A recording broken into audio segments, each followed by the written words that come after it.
My name's host Derek again. I'm talking to people again.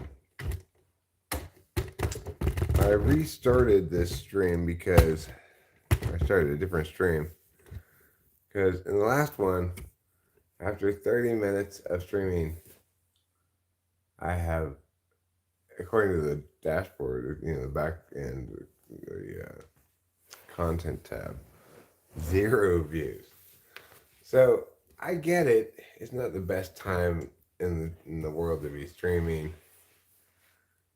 And I get it. My streams aren't that interesting. But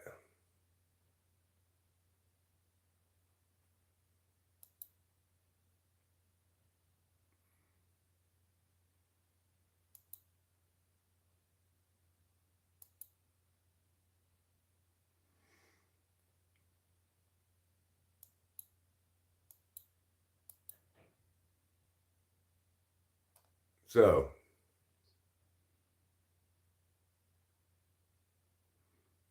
anyway, I decided to restart the stream.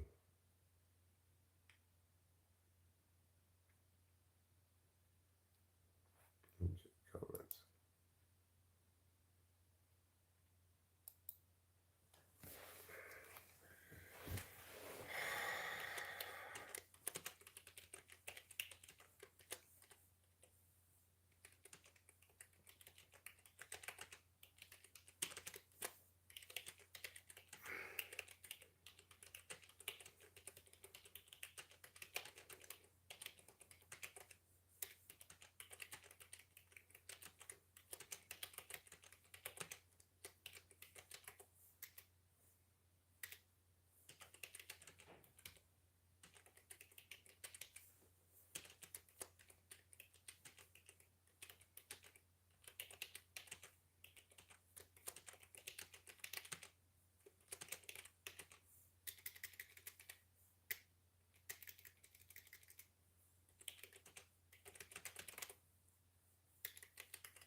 There.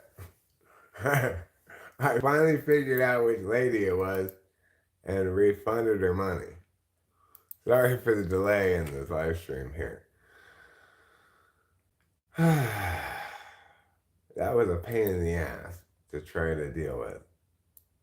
But I finally dealt with it.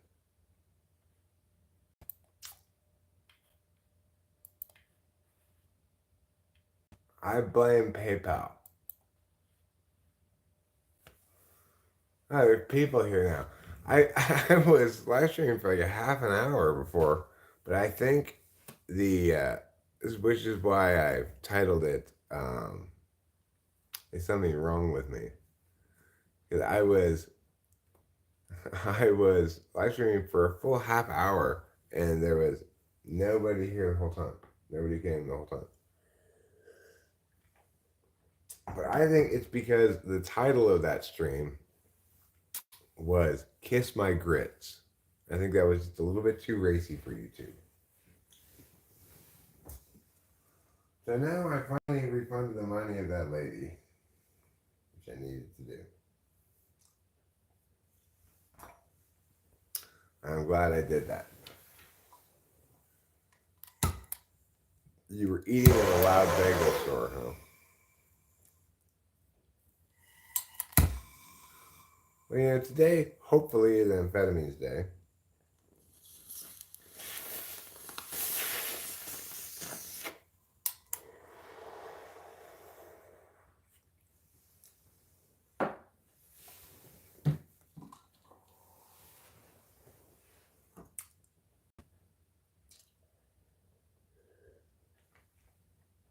Now, I kind of want to respond to that lady's comment again and say, there, I figured it out.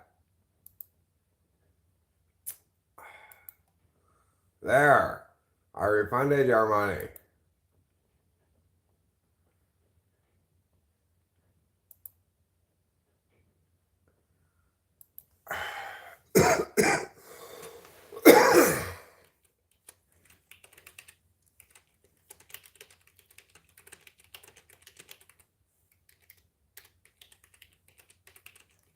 There, I figured it out and refunded your money.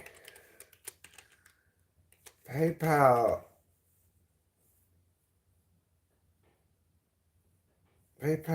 messaging system is terrible.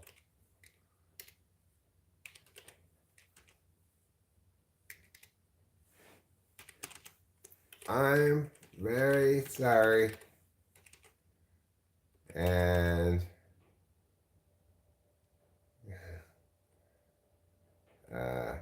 have issued the refund.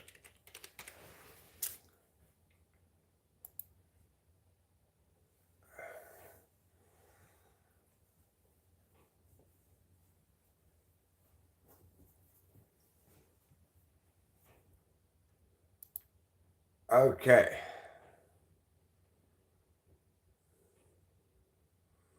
Oh, that one did finally go through, but I refunded their money right away anyway because I PayPal wouldn't let me message them, and so I'm like, well then, I don't want to deal with this.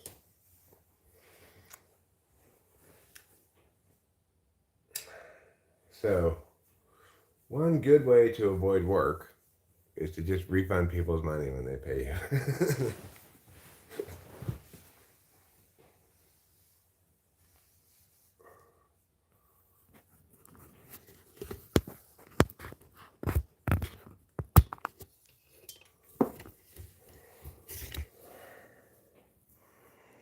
It's like I've been waiting for my bell to show something. Like say you have a new message. Somebody replied to you on your message or whatever. No indication whatsoever. When I went back to that lady, opened her up again, and went to message her, then and only then did I see the reply to my previous message. It wasn't in my message box, and it wasn't notified me with the bell having a thing next to it. So it's like I assumed wrongly that if when she replied, it would give me a little bell notification thing at the top. It would have a little thing on it, a one on it, you know. It says you have something to attend to. It did not. WTF is what I say about that. WTF.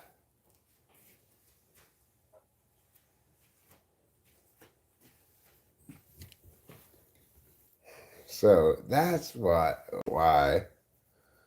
it took me so long to refund her money. Is because I sent her a message saying, "Are you the one I'm supposed to refund?" And then I went check PayPal periodically, looking at the bell to show me that somebody had replied that had me message, but it doesn't bell that. I guess. Why would it not bell that?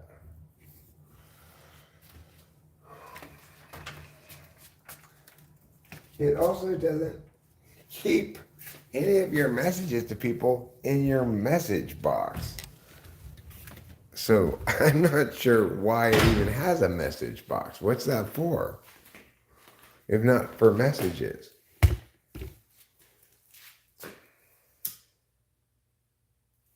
Anyway, I haven't issued a lot of refunds in my day. Because normally I just type the person, right? So I don't have a lot of experience messaging people in PayPal either. I've got it structured so I don't have to do that.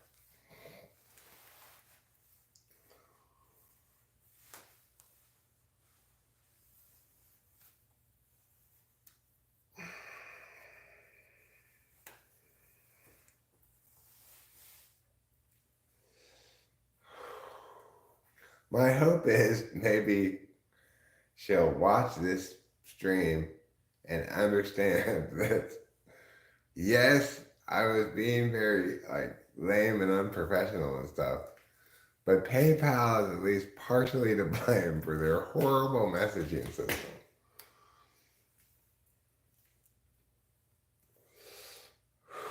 Misty Joy, I think you feel me on this one.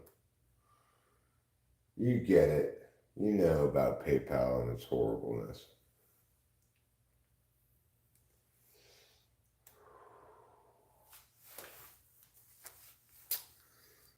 So, like, why would they have it like that? That's just so lame.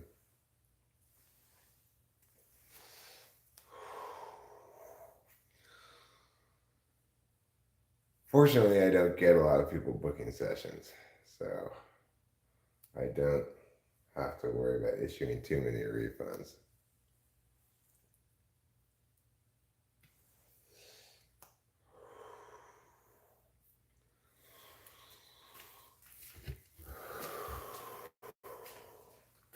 Oh, look at all the dust on the back seat of the little car versus the front seat. Oh, I have to wash this. Oh,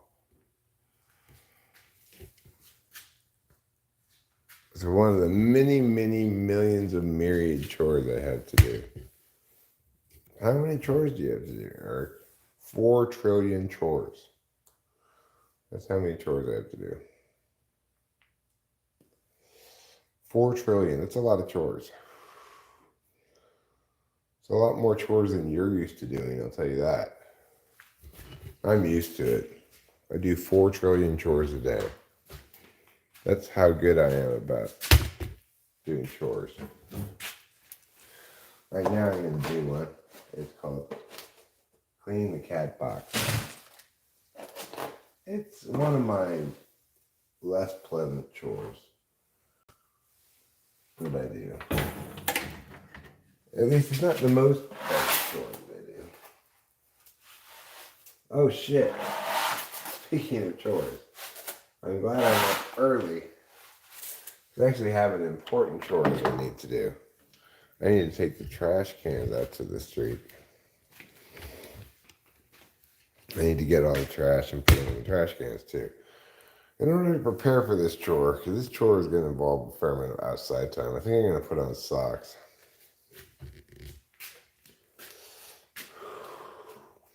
It is pretty cold outside after all.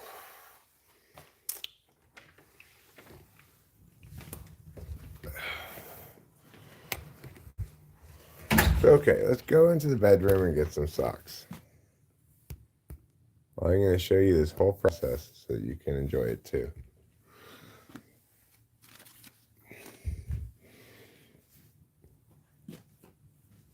I've gotten some socks.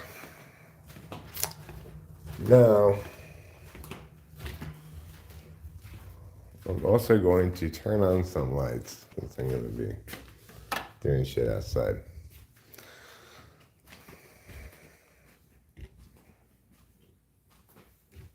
Okay.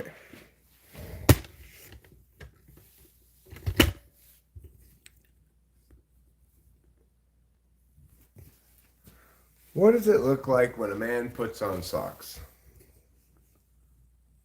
Let's watch and learn.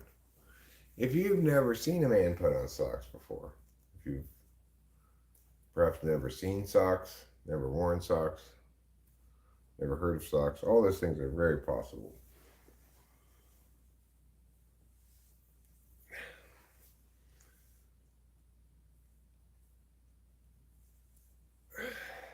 Then you're going to be amazed and delighted by what you see here today.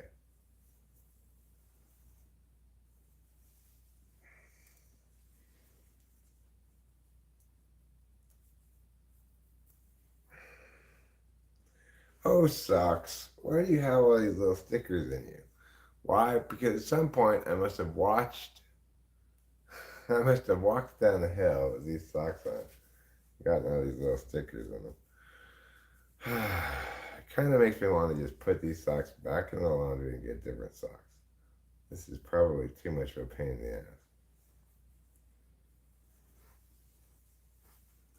Does this one have them too? Alright, I'm just putting these back in the laundry. We're going to have to get different socks. I promised you a sock watch, but I didn't deliver. Not yet, anyway. Hey man, nice shot by Filter.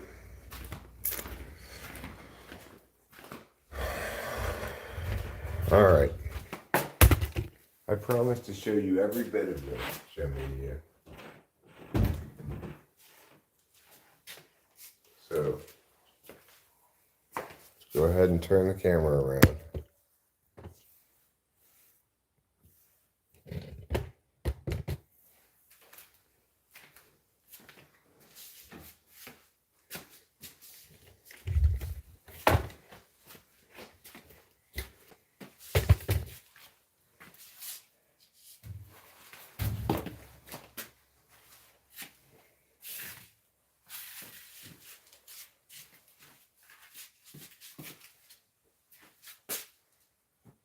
There.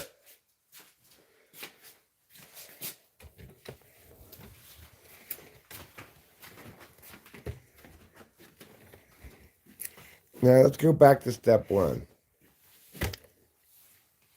A man selects socks.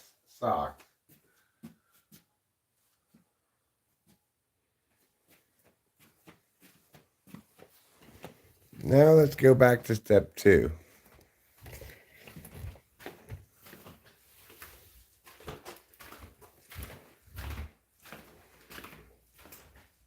A man puts on socks.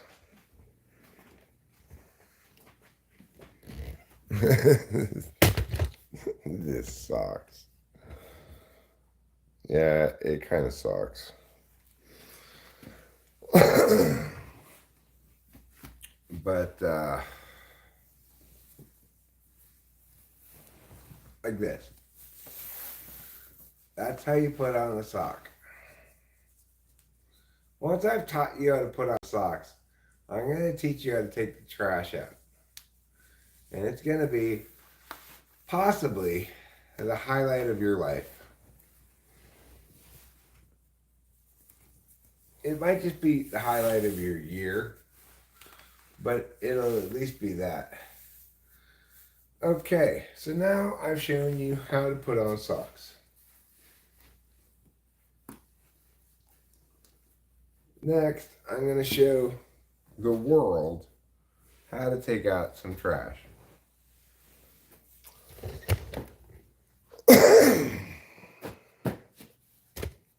Alright. First first let's get these trash right here.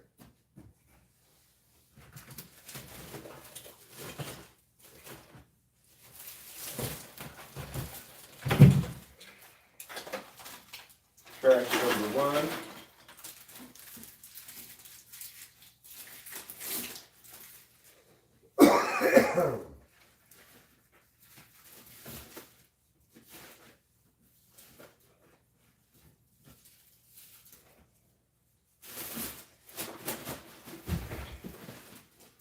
Trash number two.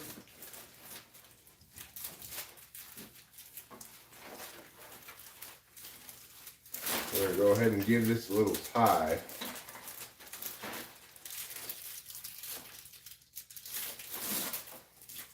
There. Now,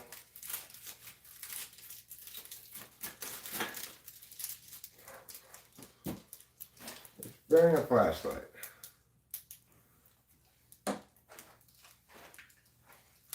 Okay. And we're going to go to the garage. That's the next step. Actually, let's get the kitchen trash, even though it's not particularly full. Actually, it's pretty full. So we're going to get the kitchen trash as well.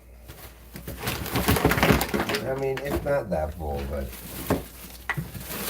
it's full enough.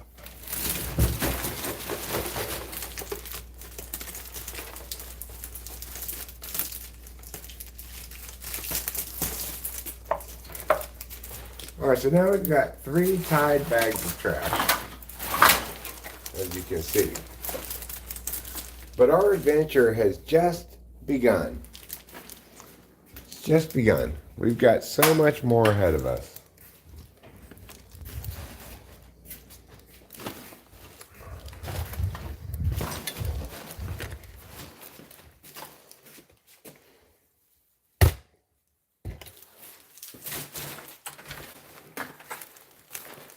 So much more. And I think you and I and everybody else is going to be absolutely delighted with what comes next.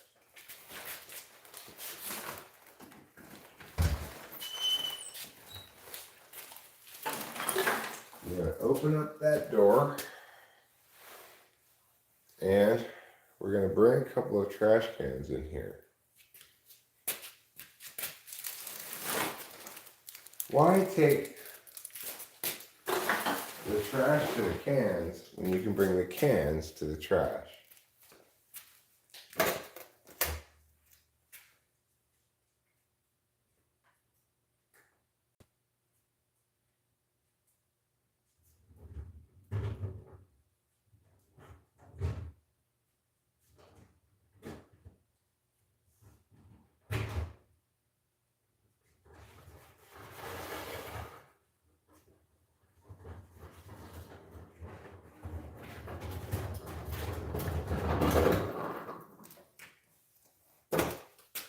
The wet parts outside are covered in ice crystals. So I'd best be careful while walking up the hill. I wouldn't want to slip.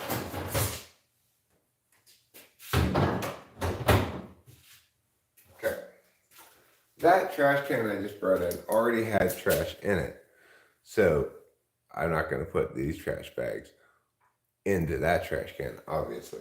Let's get an empty trash can for these trash bags.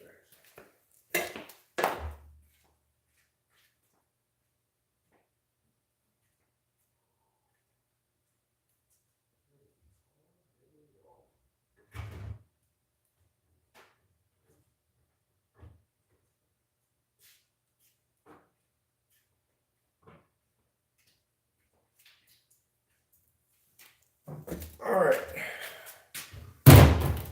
Now this trash can. It made that noise.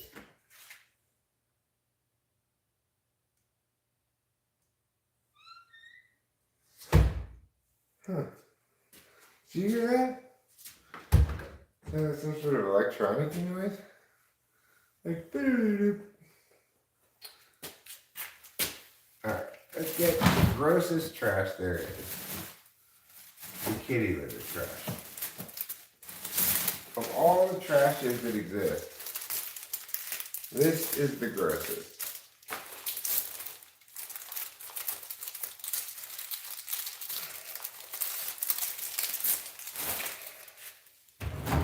Into the trash can you go. Now, you go into the trash can. And you.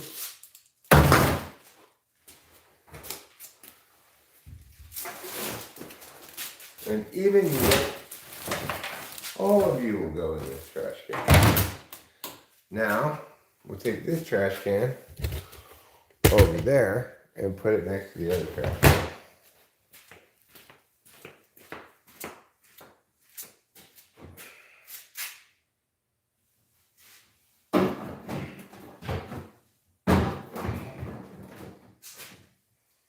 There.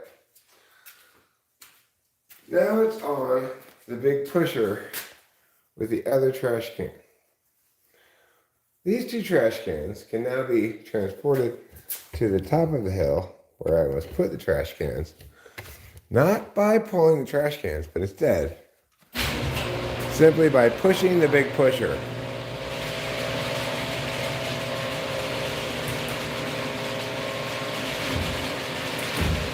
That's fair, KE. That's fair and understandable. Trash pushing is the most exciting thing that ever happens on this channel.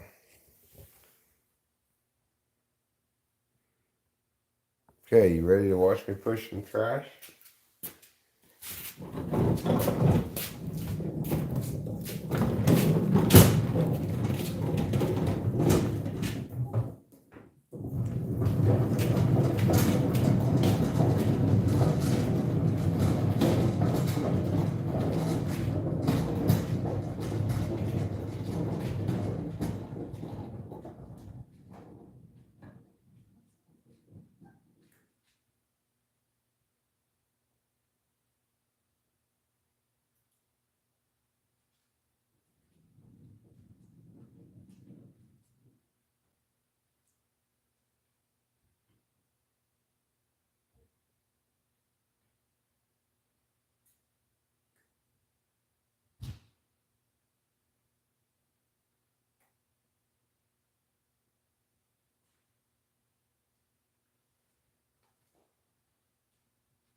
Whew.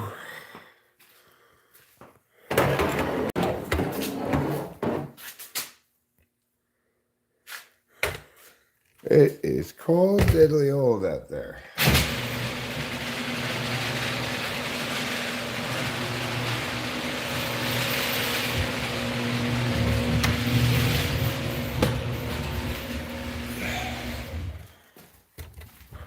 BRRR. That's what I have to say about that. BRRR ... All right, KE. Well, hopefully I completed the trash in time for you. You go to your meeting, you tell them, hey, fuck you.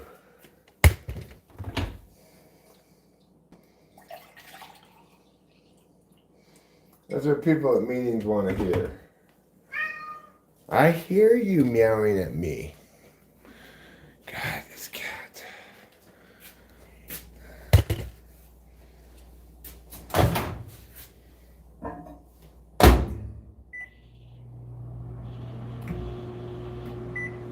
You are so much trouble. You want more food?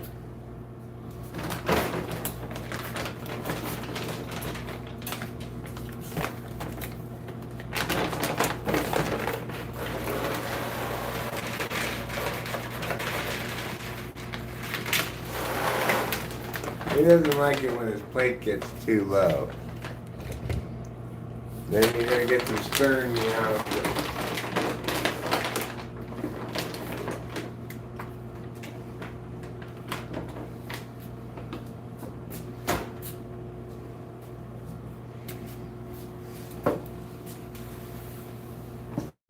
Well, you guys have done a good job today. So far, you've got me taking out trash.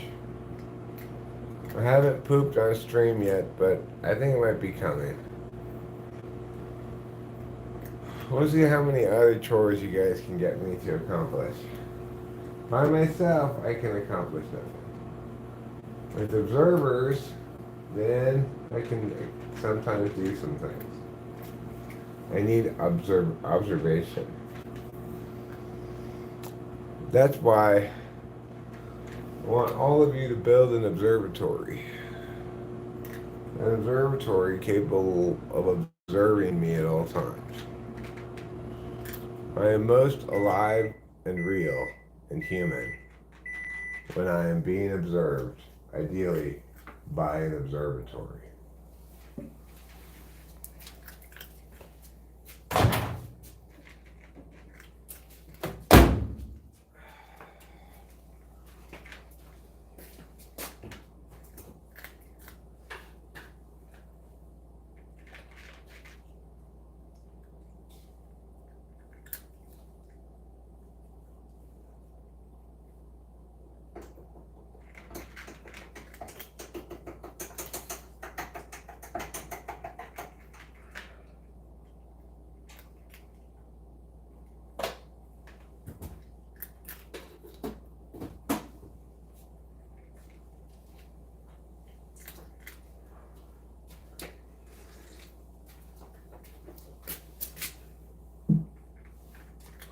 Oh, yes. You're a kitty who makes me say, oh, yes.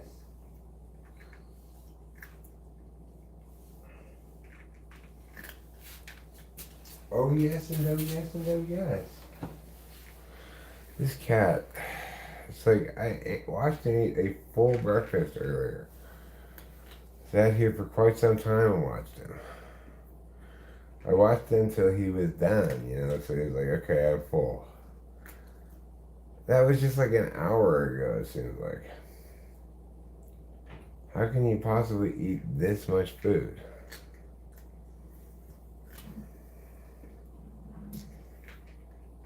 It's hard to say how he can do it.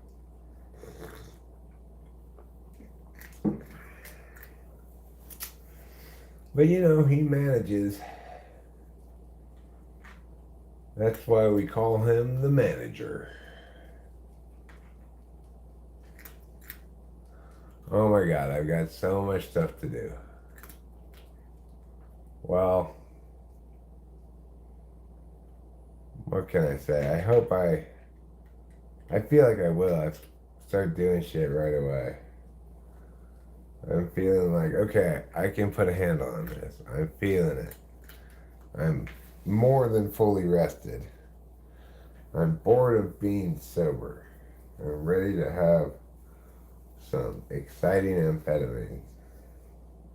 How about you, Trouble?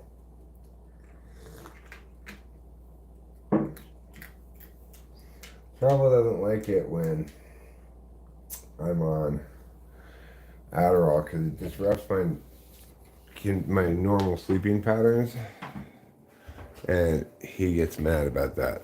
He wants me to go to bed when he wants me to go to bed, He's bulking up for winter. That's possible.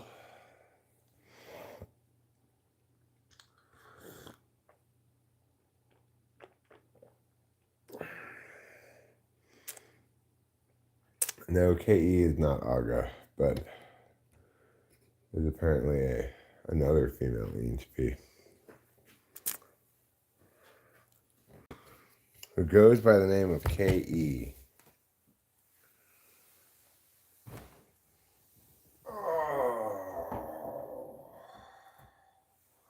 Oh gosh, you guys, I don't even know. I do not even know. I think I may just smoke a cigarette in a second, go outside, smoke a cigarette. Well, I do have more chores I need to do. Gotta poo. I should start a little vacuuming maybe. I mean, talk about a place desperately in need of vacuuming. Please, talk about one. You could talk about this place right here if you wanted to. It is desperately in need of vacuuming. I need to retie my glasses to my jacket with this here glasses string. Glasses fob, you might call it. It's such an effective solution, but I have to retie it periodically. It's been left unattended to now for a stretch. As a consequence, I've spent some time grasping around wondering where my glasses were, you know. Well, by attaching this glasses fob and tying it through this hole right here, I can guarantee I'm not going to lose my glasses for the next hour or so.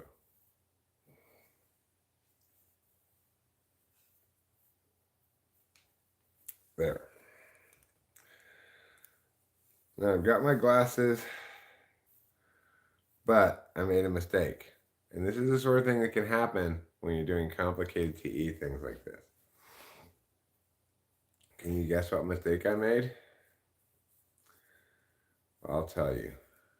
It needs to go on the other arm of the glasses because it goes like this. If it's here,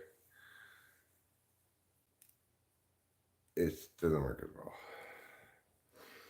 So I'm going to retie it onto the correct arm of the glasses. There.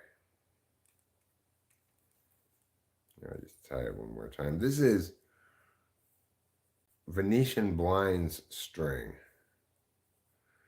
which is excellent string for tying, untying, retying. It's perfect for that. Okay, now I've got my glasses on. Hey, look at me. I can do things. I'm like a real person. Okay, now it's time to go smoke that cigarette we discussed. But we're going to double, what's it called? Multitask. We're going to double task.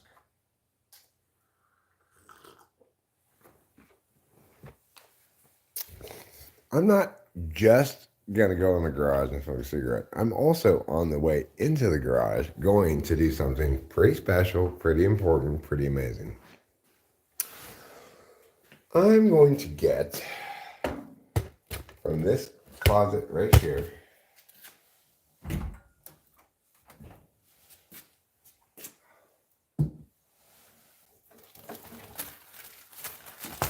one of these. In fact, I'm going to get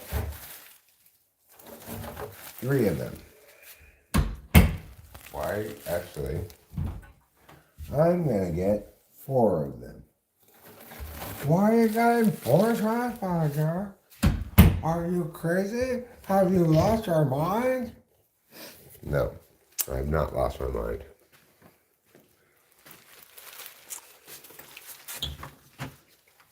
Maybe you're the one who's crazy. Maybe the whole damn system's crazy.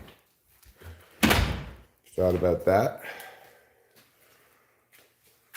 I do not know what these spots are. That's okay. I don't need to know what those spots are.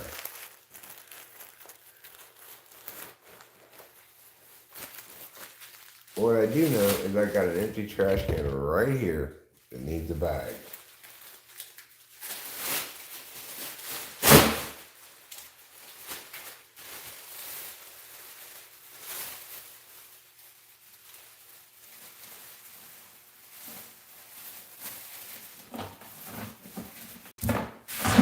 Bam!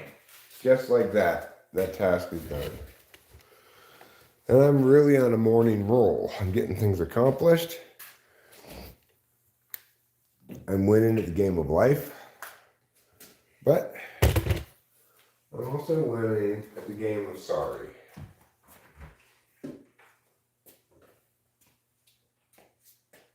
Where did I put my coffee?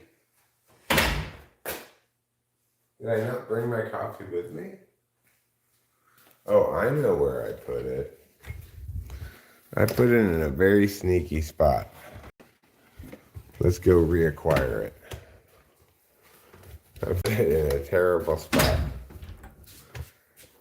Here, in the pantry. If I had not remembered where it was, it would have been in there for God knows how long. That was a terrible place to put it. Okay, now back to the garage.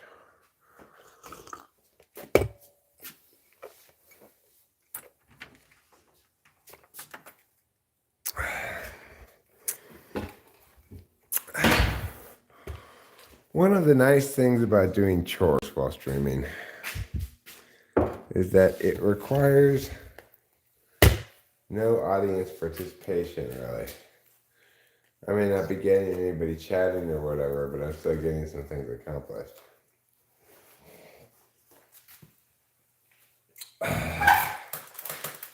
So, chore streams serve their own purpose, besides just being streams to kill time, entertain myself, whatever. Express things I have to say.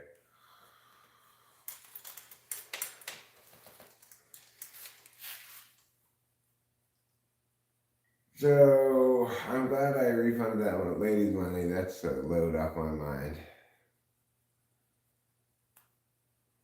That's a mind off my load.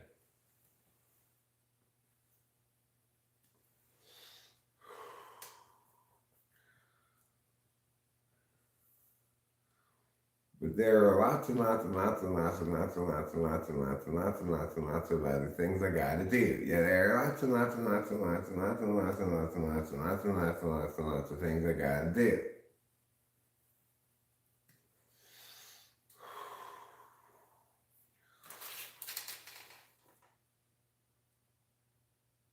What is your zodiac sign? I'm a Ford Taurus.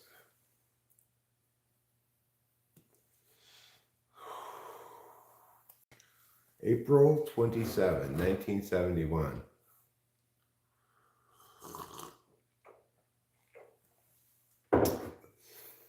If Rachel were up, she could tell you what time it was, but I think it was like 1 in the morning.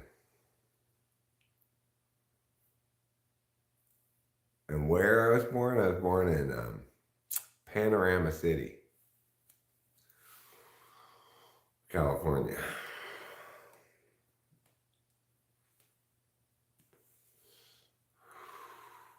There's all the information you need to know about for my astrologies. This star, that planet, this planet, everything.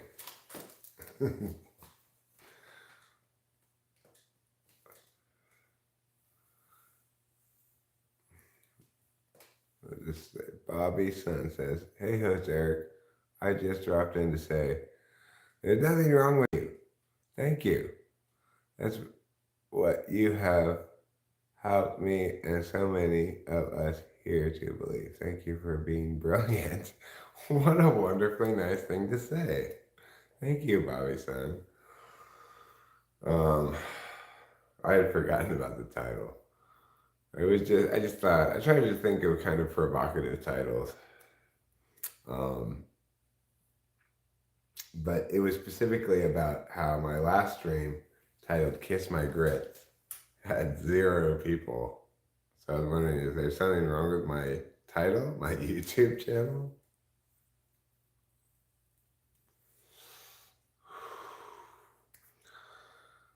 But thank you, Bobby San. You're a wonderful person. I do think there are various things wrong with me, but I try to remember the general zeitgeist of affirmation of self. It's easy to shit on yourself if you're certain types. Maybe everybody. Maybe for everybody it's easy to shit on yourself, you know? But it's probably not that helpful.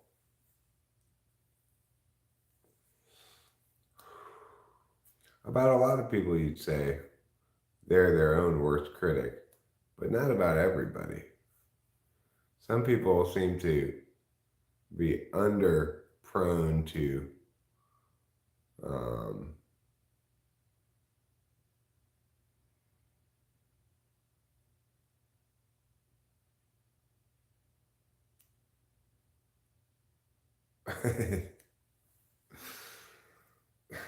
well, might as well just give up catching up on it then, I think.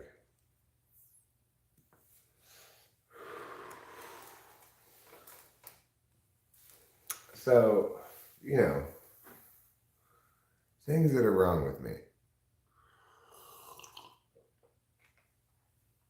I am a terrible procrastinator. That's my number one problem in life, that I procrastinate. I'm not an SE Dom, you know? I'm an intuitive. Thus, I have general intuitardation syndrome. Motherfucker. It's exactly what I was trying not to do. Now I have to wipe up some coffee that I spilled.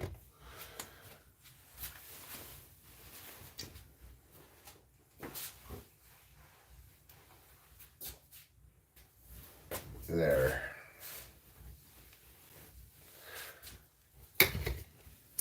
I spend still a fair amount of time, despite my life being fairly optimized. I still spend a good amount of time saying things like shame and anxiety, I wish I were dead, things like that. Which I try to, and then I always tell myself, don't say that. Stop saying that. But I'm not a very good listener to myself, is the problem.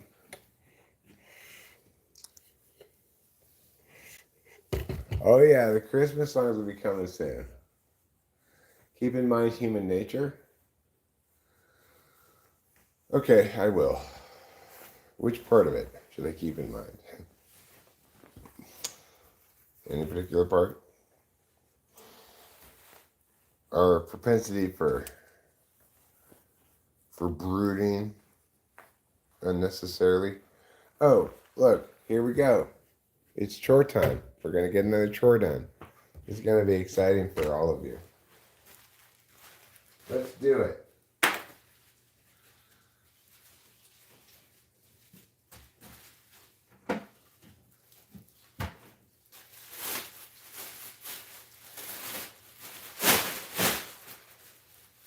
That's one new trash bag. Bam. Done. But we're not finished yet.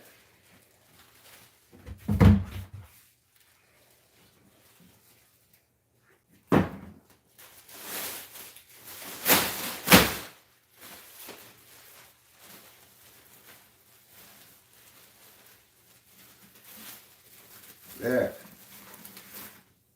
That's two new trash bags. Bam.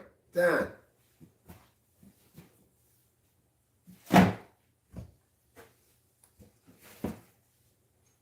Okay. Did you think we were done getting chores accomplished? I don't know. It just seemed like a provocative title. You know, people don't come around if you don't put a provocative title up. My previous live stream attempt was titled Kiss My Grits. And after 30 minutes, it had 0 views. Now this one, on the other hand, is titled, Is Something Wrong With Me? Is that why nobody's viewing my live stream? But look, because of its provocative title, I have 7 people here. So, what's wrong with me? I'm willing to ask if something's wrong with me in order to create a provocative title to get people to watch my live stream. That's one of the things that's wrong with me. All right, you know what else? Let's just go ahead and do it. Let's be crazy. Let's do it. Let's put these shoes back where they go. It's like, what the hell, dude? Are you already on speed? No, I'm not. Shockingly enough.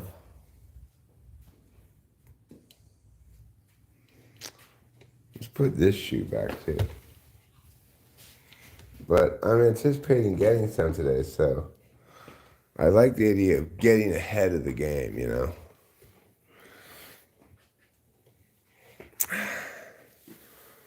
Got a couple of hats I could put away. A couple of pieces of trash I could throw away. Let's put these hats away now. Let's do it. Let's just go balls deep and put these hats away. And you know, you can use this time as inspiration for you to get some chores done too, if you'd like. I won't be offended if you want to double purpose my brief moment of chore inspiration into inspiring you to do some chores as well. I'm fine with that. I don't consider that theft. Maybe I should, but I don't. If I were really crazy, I get the little trashes as well. Put them in a trash bag, put them in a trash can, kick the trash can up to the street. That would be a bold move. Okay, here's another bold move, since we're doing things. Let's just go ahead and do it. Might as well do it, you know? Let's put these in the fridge. We're gonna start with right here, because that's a good place to fill it first.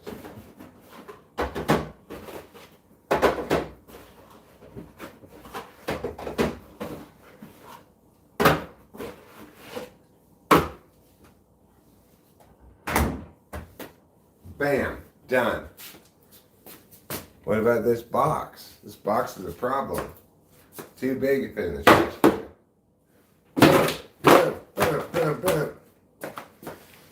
Now it's all flat.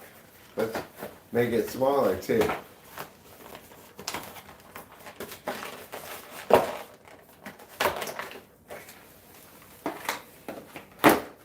Bam, bam, bam, bam, bam. Boom, boom, boom, boom.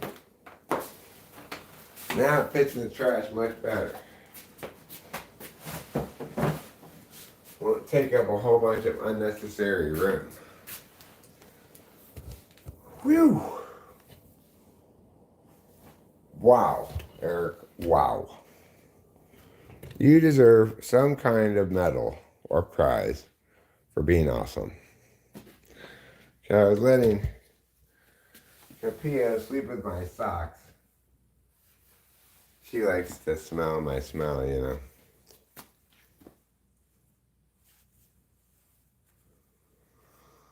Well, El Lobo Feroz, let my bursts of productivity be an inspiration to you and everyone in the world, okay? Let me inspire you to do some chores today. Clean your room, slay some dragons, Jordan Peterson the fuck out of today, okay?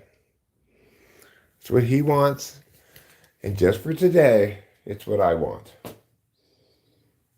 Normally I don't want that, but today I do. I think Rachel said she broke this thing. Oh yeah, see, she did. Can I repair it? Possibly. Maybe we repair that with some tape or something.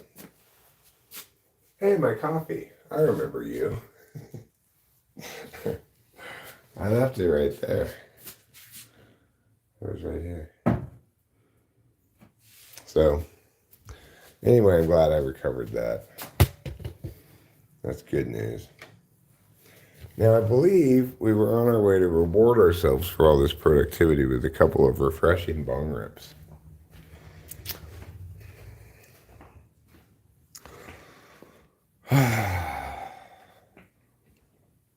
Lobster mode activated. Oh, JP mode activated.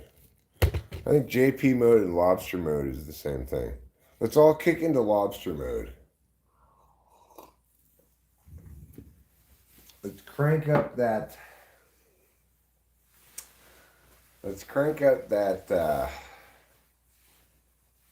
Yiggity. Ram in the meow. Boy, I am so glad I refunded that lady. That was one of the things that was weighing on my mind heavily. Now I feel this great sense of relief. Because I couldn't figure out who she was exactly. And the PayPal messaging thing was horrible. And her name on her YouTube channel is not the same as her name in PayPal at all. So I went through her comments, and I looked at her YouTube page, and then I looked on the PayPal, and there was nobody by that name, you know? So I was confused. It is. It's never too late to get your life together. Just be aware of the fact that once you get it together, it will immediately start falling apart again. Just how life is. You cannot get far enough ahead of your shit that you can just relax and go, there, everything's taken care of. As soon as you do, shit starts piling up again. That's what Jordan Peterson doesn't tell you. He doesn't tell you the truth, the cold, hard truth about things. Entropy is always at work trying to kick your ass. An endless cycle of struggle is right, El Lobo Feroz. It's exactly right.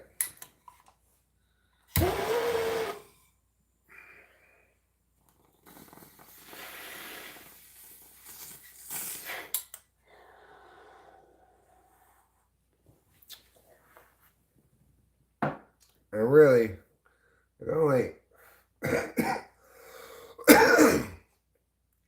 two things you can reliably count, four things you can reliably count on to be pleasurable. Sex, drugs, food, and sleep. That's about it. You know, those are the only things in life you can rely upon to be consistently pleasurable. Sex, drugs, food, and sleep. Really, it should go, well, that's a fine enough order. Sex is probably the most reliably pleasurable thing. But of course, that's because, you know, I have sex the right amount of frequency. You have to let yourself just have sex when you want to and not when you don't want to. And then it's reliably pleasurable. Drugs, well, they're a little more hit and miss. Food, depends. It depends how hungry you are and if you're in the mood to eat. And if you're focused on, like, oh, this food is good, you know. Sleep is good if you're tired, but it can be a little bit like escapist. In which case, it's not that pleasurable if you're just sleeping because you're bored. Well, guys, we're about to accomplish one of the most important chores of the day. And I have you to thank for it as always. Without your presence here and hard work, I don't know if I'd ever poo. But thanks to the team effort, I have poo in my future, poo in my past, poo in my present, poo at last. That's my second best poem of the week. Second, of course, to Walt Whitman authored Leaves of Grass. The problem is, it sucks my ass.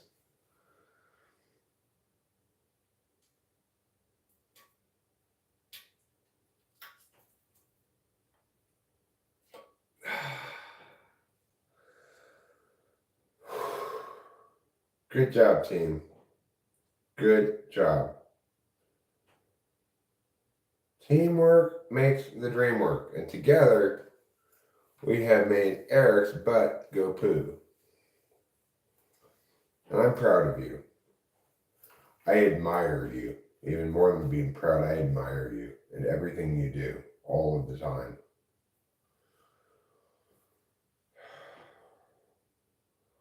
I love the way you clean your room, you slay dragons, you turn into a lobster, all of those things.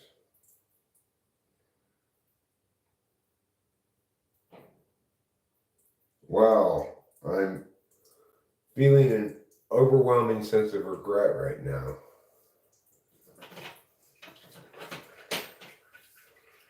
I definitely should have gotten another roll of toilet paper before going poo.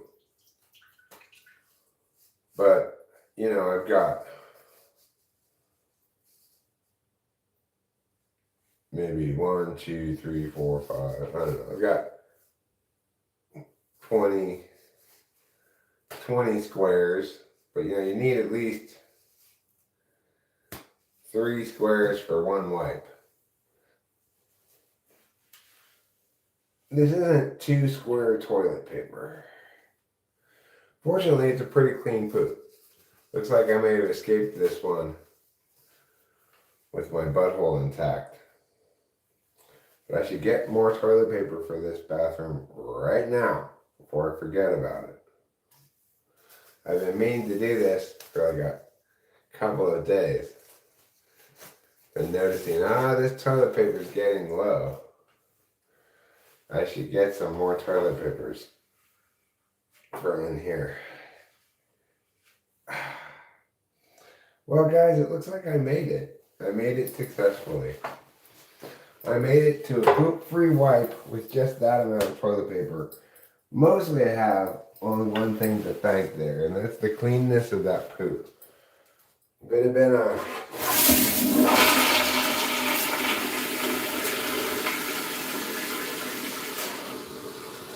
if it had been a dirtier poop and my butthole had more poop on it, I would have really been in trouble.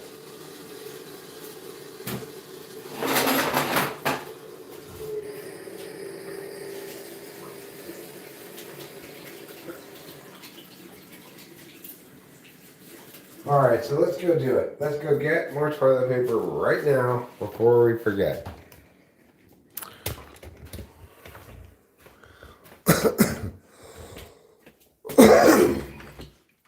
So we're going to have to go back into the garage where it's still, of course, very cold. That's the liquor cabinet.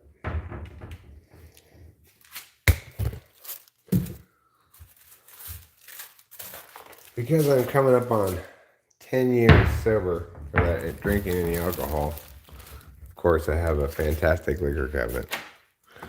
Why? Because I never drink any alcohol. So it just stays in the cabinet.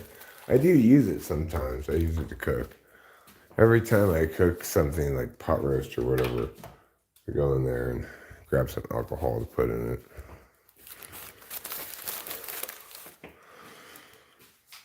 And yesterday we bought a bottle of alcohol. We bought a bottle of hard cider from Sierra Cider, which is this tiny apple orchard hard cider producing place that is incredibly just on Triangle Road. It's super adorbs, you know. It's like, it's such a hallmarky, quainty, muggity meow, etc. You're gonna go try Slay Those Dragons? It's getting late in the afternoon over there. Whoa, froze. Late in the afternoon, maybe you're gonna pack it in and wait till tomorrow. I'm just kidding. Oh, this is Rachel's, but she dropped it, I guess. I think I'll put it on. It's a little arrow.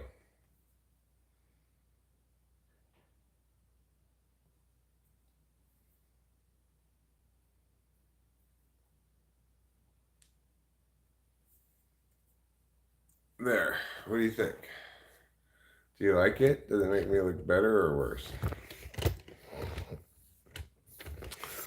A little froze, yeah. If it's after 1 p.m., you should probably just start drinking beer. There.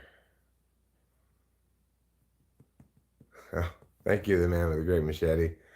I mean, the only thing wrong with me is my fundamental nature. That's good to know.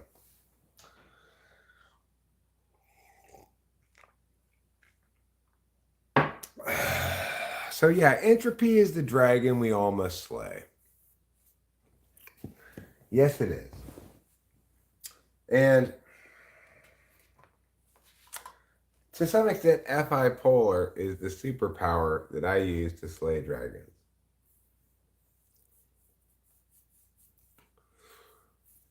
Which is to say, why is it that I can successfully and comfortably YouTube for such a long time, so many hours of it as well? Well, the main reason is because I'm FI Polar. People want to say shit, but it doesn't really bother me. Whereas if you're FE Tool, FE1 or something, and people are saying mean things, it's really hard for you to deal with it. The equivalent is a long drive by Ruben. Ruben can take a long drive. He's SI Polar. He can drive 16 hours, get out the car, shake it off, get in the car, drive another 12 hours. No problem. Oh, I mean, could it be any more cringe money? It's so incredibly dumb.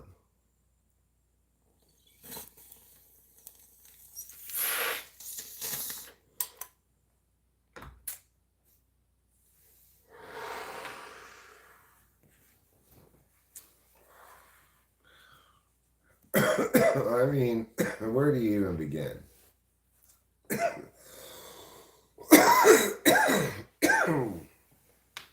Well, I begin with Jordan Peterson's incredibly inane response to some student asking him, how do we explain why people prefer, buy things more if the advertisement has more red in it? That red makes people more likely to buy something. His answer, ripe fruit. Seeing red gave you an evolutionary advantage to seeing ripe fruit.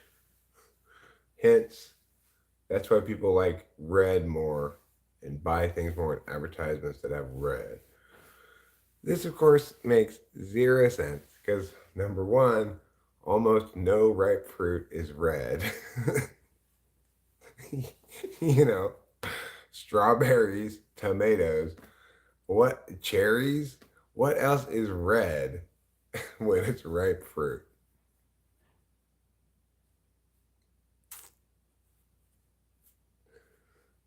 Yeah, well, that's more Lamarckian. That's more Lamarckian evolutionary psychology.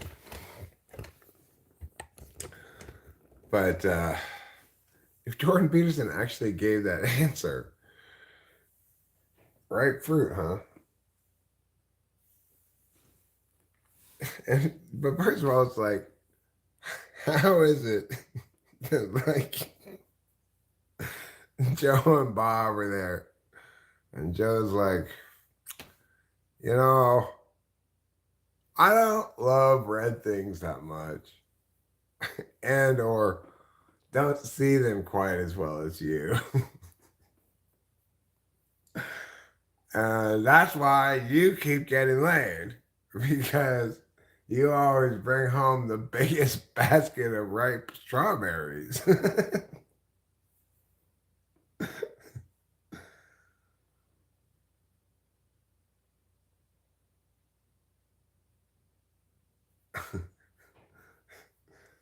So much so that your genes completely obliterate my genes and replace my poor red site with your superior red site. It makes zero sense at all. There's all of evolution makes no sense. So,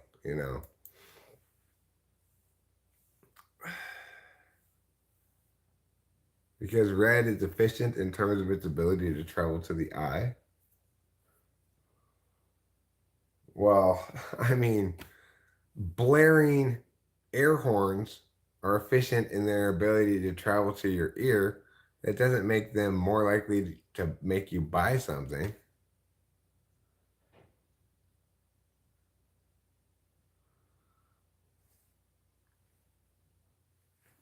right? Tsunamis are efficient in their ability to bring water to you. That doesn't make them more likely to make you buy something.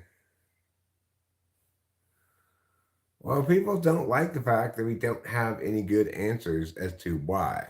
The best answer we have still doesn't answer any fundamental cosmological question. The best answer we have is that each human being's attentional configuration is a strategy to attaining and upholding the prime directive. And that configuration is hard hardwired, hard set, that it's the thing that doesn't change, not the thing that does.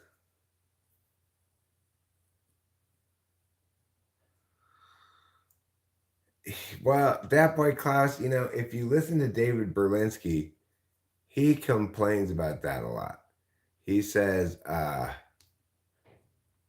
there's a refusal to deal with the arguments, which I agree, but I'm used to that in all manner of things, so it doesn't surprise me. But David Berlinski tells us a story about being surprised at his colleagues being unable to or unwilling to deal with the actual arguments. And that's obviously pretty frustrating.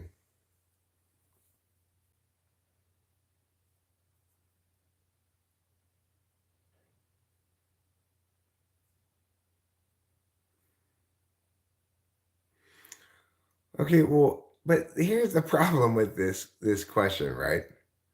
No matter what explanation you give for no matter what thing you say about qualities of red light, there's no explanation as to why that quality makes people buy stuff more,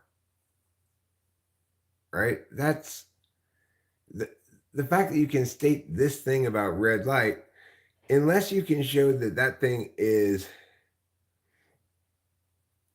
both unique to red light, which you've done here, benevolence psittacorum, but but also that there's some mechanical linkage to explain the behavioral phenomenon that there's some intuitive link between the two things.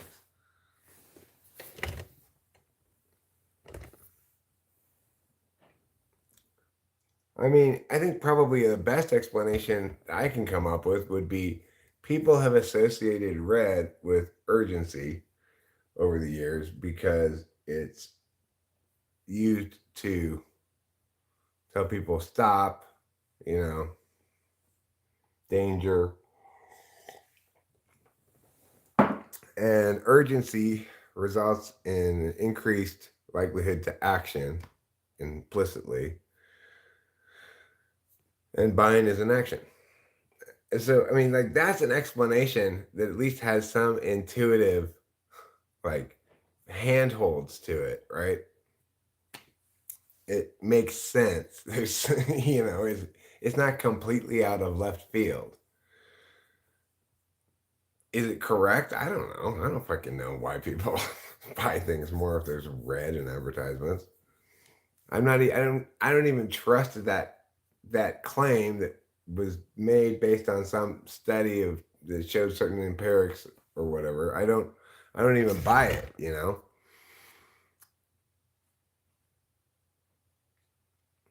Yeah, you could say the urgency comes from initially the fact that blood is red, and if you're bleeding, there's something urgently needs to be done. Usually. You could claim that's where the urgency originates from. That's why we use it to express urgency in the first place, and that urgency necessarily correlates with a call to action. You know, that's a good explanation, but I don't even believe the initial claim just because they did some study that shows where they showed a correlation between read and advertisements and people buying things. I'd have to know the methodology. I don't trust psychology studies in general. I think they're by and large, self-serving bullshit.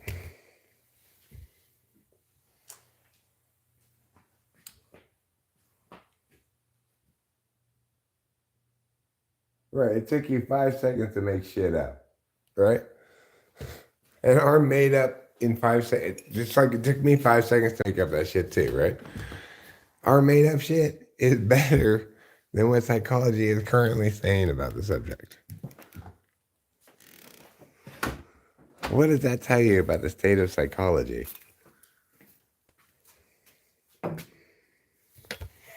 It's better than what Jordan Peterson says about it for sure. I think even Jordan Peterson would disagree with that. We all occasionally say something boneheaded.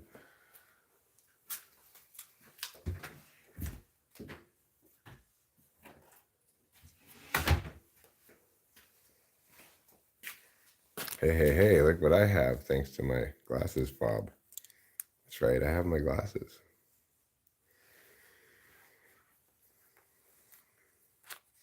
It's not that it sounds clever, money. It intuitively resonates as true.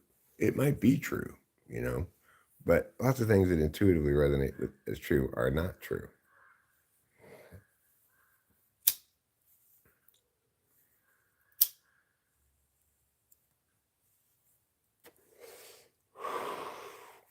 All I know is that blue stuff makes me sad, and red stuff makes me mad, and yellow stuff makes me cautious or scared. No, maybe colors don't do anything like that to me at all. How about that? How about colors are just things I see?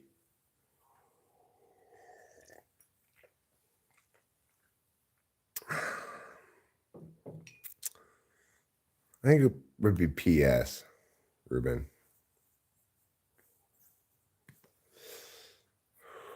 And state motto would be PS, I love you.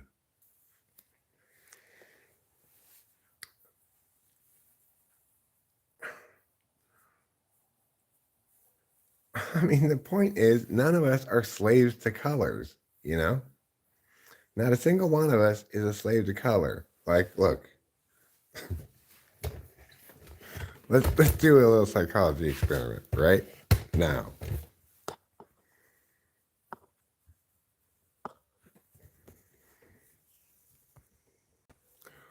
What does this make you feel?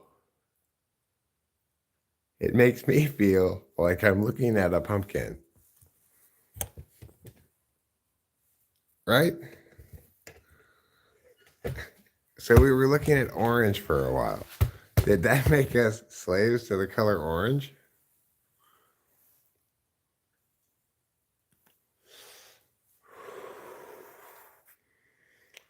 The sky is blue. Do I feel sad every time I look up? No.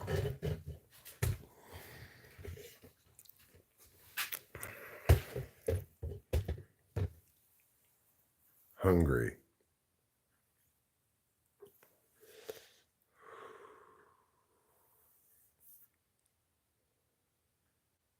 Orange makes you think of electrical hazards. You've been brainwashed by the cone putters. Benevolence Piscicorum. The cone putters have brainwashed you.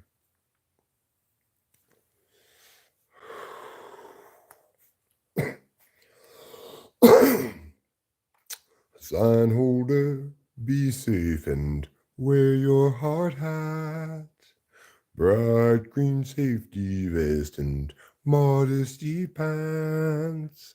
Your sign says slow, but you wave me fast as my wife and I confusedly drive past.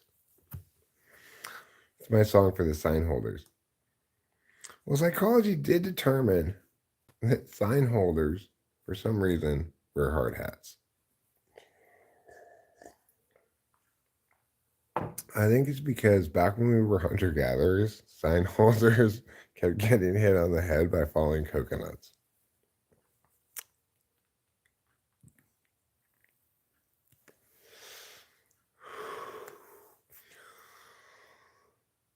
Green makes me think of the forest and spring.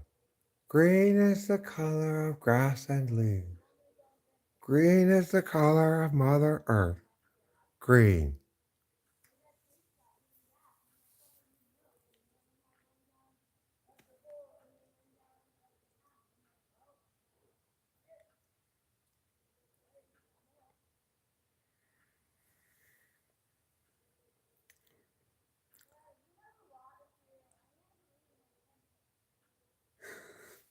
Just listening to the neighbors.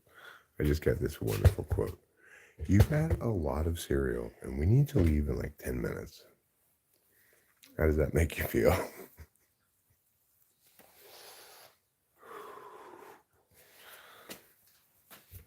You've had a lot of cereal, and we need to leave in like 10 minutes. Does it make everybody feel anxious, like they have to get ready to go to school?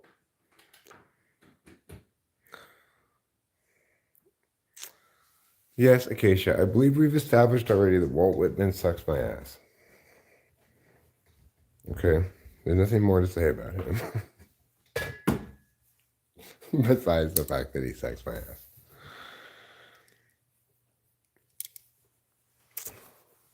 You've had a lot of cereal, and we need to leave in like 10 minutes. Okay? You've already had a lot of cereal. Is everybody scrambling now? Like, oh shit, where's my backpack? Did I do my homework? No.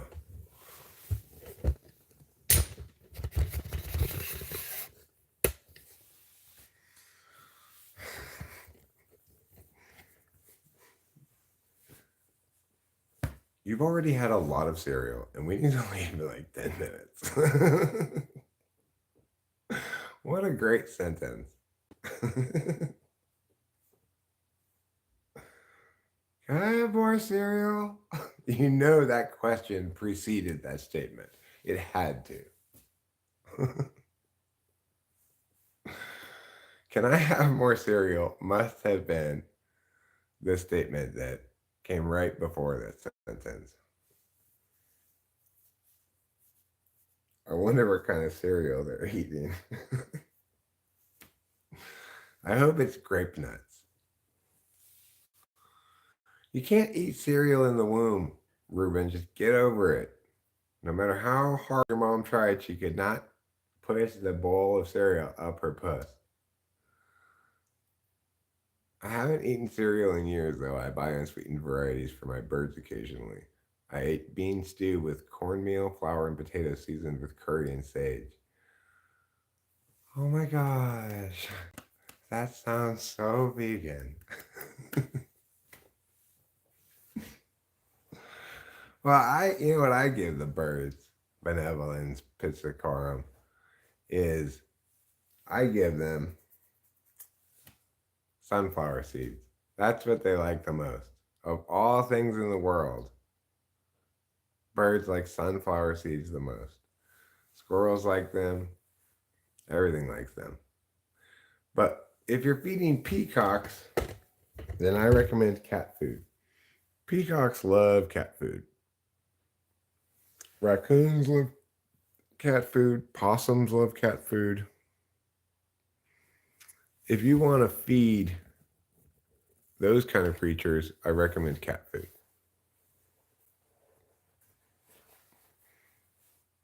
Teals? What are teals? Is that a kind of bird? I'm going to Google it.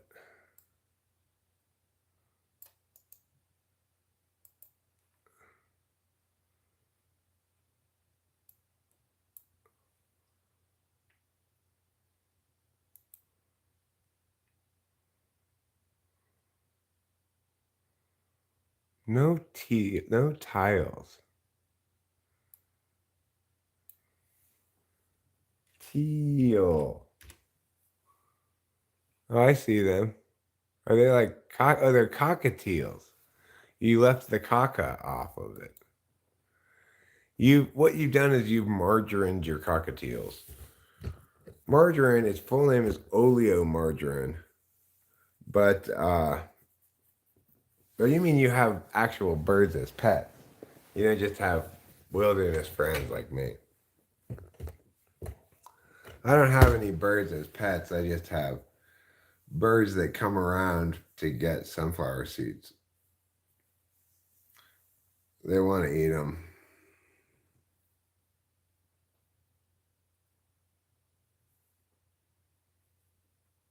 Oh, right. Well, of course, you're going to call them teals, not cocks. That makes sense. That does make sense. BP. Can I just call you BP, like the energy consortium? Anyway, you margarine your cockatiels. Originally, people used to call them cocks, but then now they say no, we'll call them teals. Just like originally, people used to call it oleo, but now they say no, we'll just call it margarine.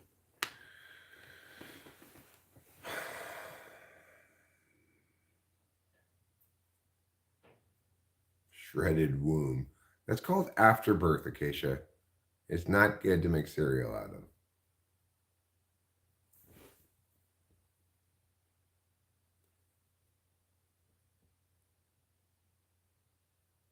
Oh, Ben. Okay. You cared for birds for most of your life. Casso's in his 20s, and Havila turns 15 as of the 23rd. Those are pretty old birds, right? I mean, I guess birds live a long time potentially. Like tortoises. Tortoises live a super long time. They can get really big too.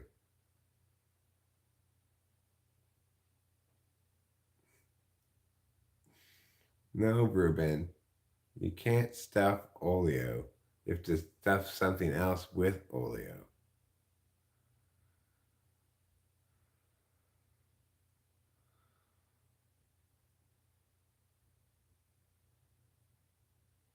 After birth brand shredded womb cereal is, I think, doomed to fail. You wish they'd live forever? Well, immortality is its own kind of curse, I hear, according to vampire movies that I've seen and such. You know, I guess it comes with some ontological angst. Immortality means always having to say goodbye. Think of it that way.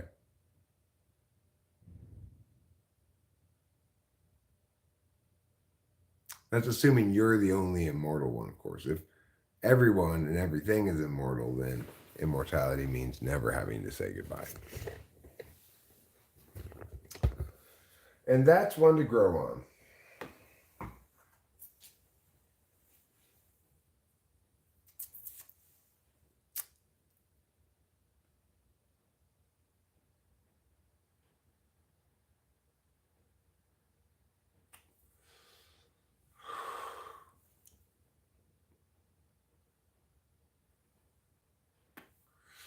This is very cloggy. Let's see if I can unclog it a little bit. That would probably help if I could unclog it a little bit. Well, it's 6:30. I've successfully killed an hour and a half plus the previous half hour. I successfully killed 2 hours doing this already. And I've gotten a few chores done. So that's like a double stuffed oleo. I know I said you couldn't do it, Ruben, but it doesn't mean I can't do it. I'm unfair like that.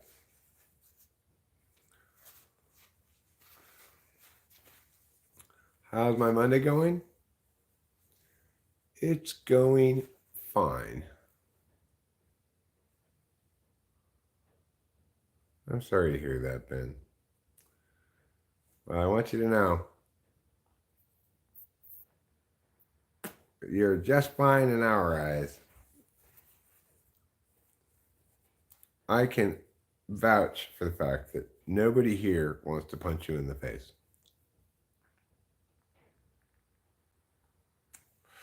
You might think that's a low bar to meet. You'd be right. But welcome to the land of weirdos, Ben. You've been here before, obviously, but you, know, it's not like any of the people here are broadly affirmed as meeting social norms, I think. Maybe the INFJs are.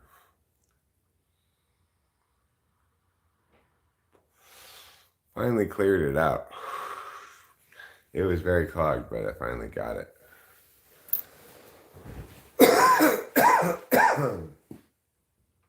Oh, there it is. Hey, look, I even have my coffee with me. It's amazing. It's a miracle.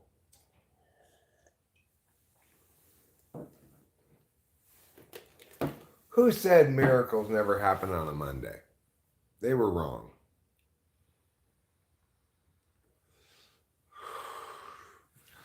I may even get real hardcore and do a little vacuuming in a bit. It's possible.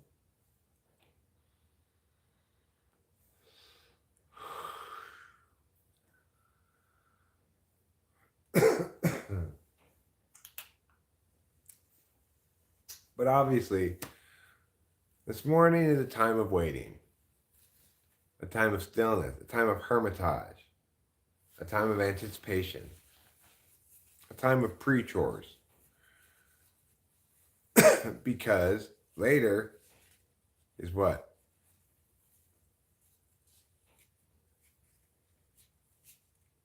I didn't beat him up, that boy Klaus. I didn't even say anything.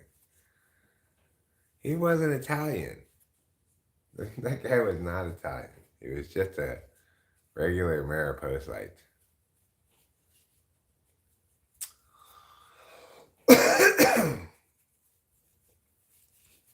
I just lived with it.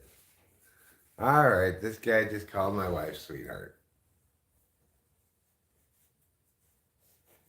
But it's because he thought she was my daughter. Rachel looks so good for 38.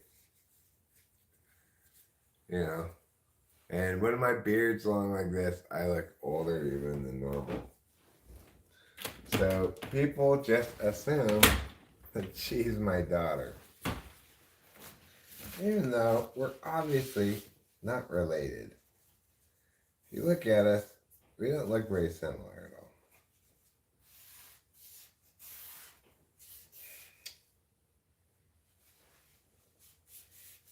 Well, what are you going to do? You can't have your cake and eat it too. You can't have a hot young wife look like me and not have people assume she's your daughter.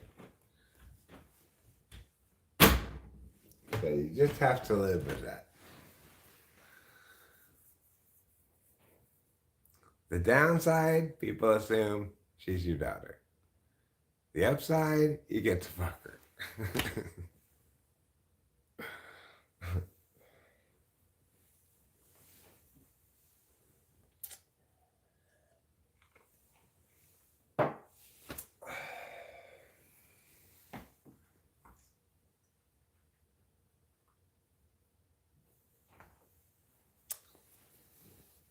She's getting some gray hair though now, which I'm pleased with.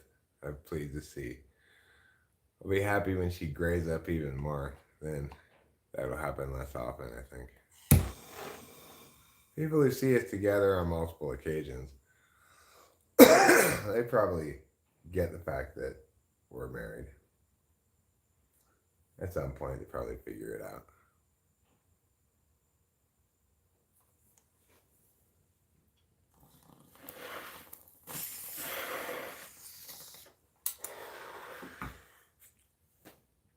Some people probably think that she's like a trophy wife or something, but that's not the case at all. It just so happens we're the right people for each other, and she happens to be 14 years younger than me. In years lived, in terms of soul age, I would say she's much older than I am. I'm much more like a little kid.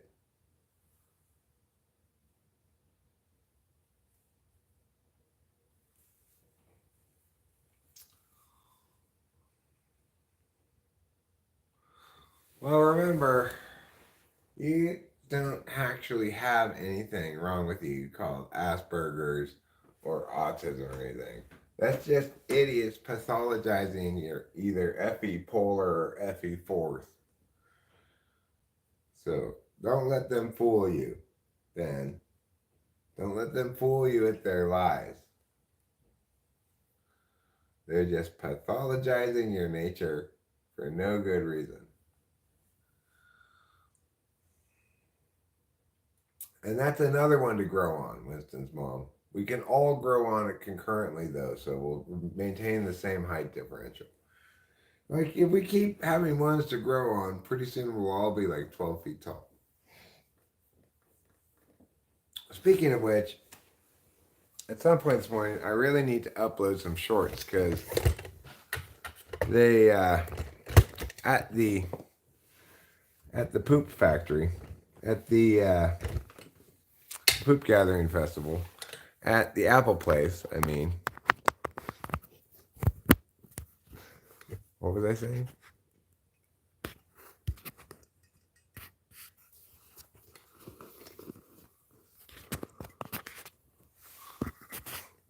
I don't know. Something.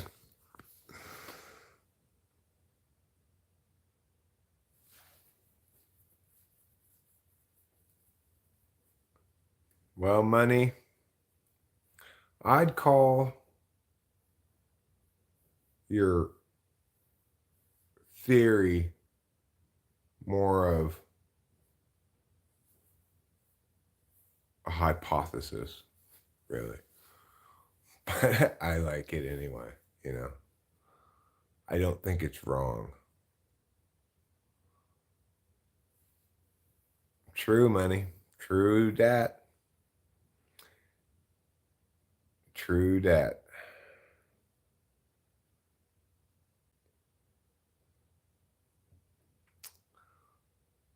But there's a lot of you need to get in touch with your feelings shit, right? Like FI polar is definitely pathologized.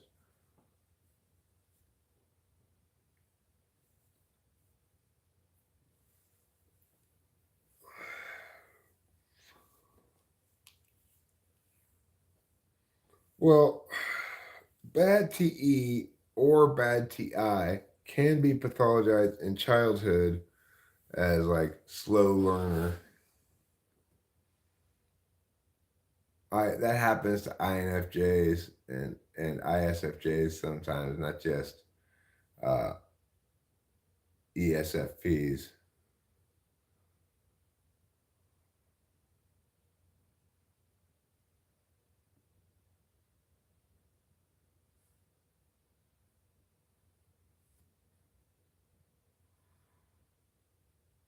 Well, SE polar is pathologized as failure to launch, you know.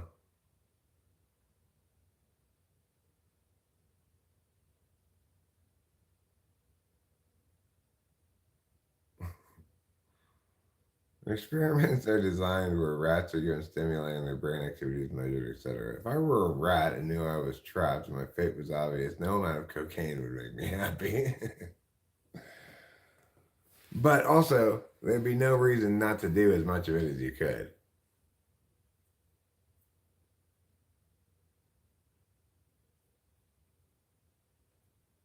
It could be like how there was a meme about how anyone who stays up late is a psychopath, which is obviously written by someone on first shift. Good point, Ben. Good point. You know, people project either their own experience or they assume their intuition trumps your experience. These things happen all the time. My friend Corey came up here. He's obviously damaged a lot by being in this toxic relationship for decades, but he was pathologizing my live streaming habit as something's wrong with me because I need so much attention until he participated in it and he said, "No, I get it now. I get why it's fun." Like, okay, well, do you get how it was bad of you to pathologize my what I do for fun because your intuition said so, and then it just dismiss what you had said after you had experience without learning anything about anything. But, you know, that's how it goes. Effie Polar. Yeah. That would be a good name. If your last name were Polar,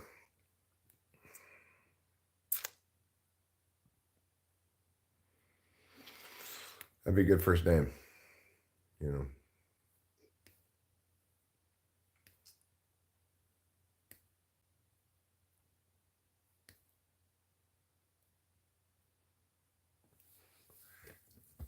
Santa baby, coming in my chimney tonight. Eh.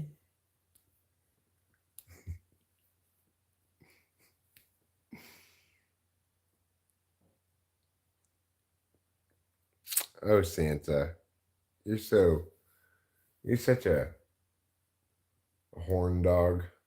You know. We saw mommy kissing Santa Claus.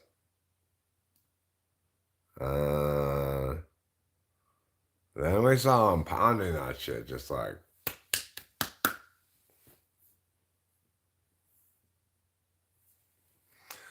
Well, personality disorders like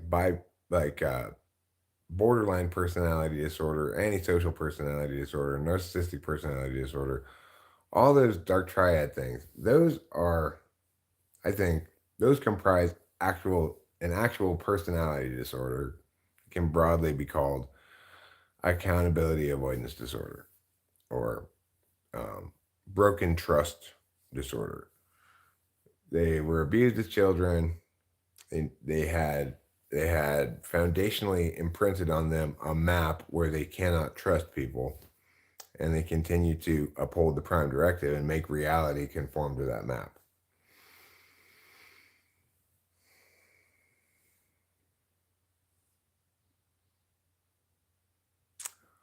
Um, are couples who break up more than once and get back together doomed? I have a friend who's on round 3 with his girl in 4 years. At that point, yes, but it's possible at the beginning of a relationship for it to be unstable, fragile, and both people to have some kind of, have their defenses up. Um, it's possible early in the relationship to be like, to question whether you guys want to be together a little bit. That happened with me and Rachel. But if that persists, and if actual breakups occur and get back togethers occur, rather than just like what happened with me and Rachel, which was like talking about maybe we should break up, but never actually pulling the trigger on it really.